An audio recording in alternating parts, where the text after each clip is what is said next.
Alloh aytar ekan, ey Azroil, bor falonchidan farzandini jonini olgin. Kelarkan, o'ynab, kulib, endigina mana go'zal, mana shu yigitlarga o'xshagan chiroyli bo'lib yuribdi-da endi. Azroil alayhisalom kelar ekanlar, jonini olmoqchi bo'lar ekanlar. Jonini olindi. Alloh taolo bilib turibdi hammasini. Bandam nima deyapti? Ya Robbi, senga hamd aytyapti.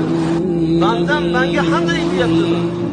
Uni ko'zoridagi gulini, pishgan mevasini, ko'zini qorachig'ini, qalbini mehrobini yulib olsam, u menga hamd aytyapti, hamd aytyapti. Alloh senga shukr aytyapti. O'zing berding, o'zing olding deb rozilar.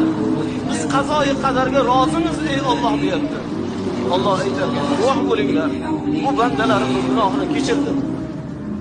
Bu bandalarimning gunohini mag'firat qildim, guvoh bo'linglar. Qiyomatda bu bandalarimga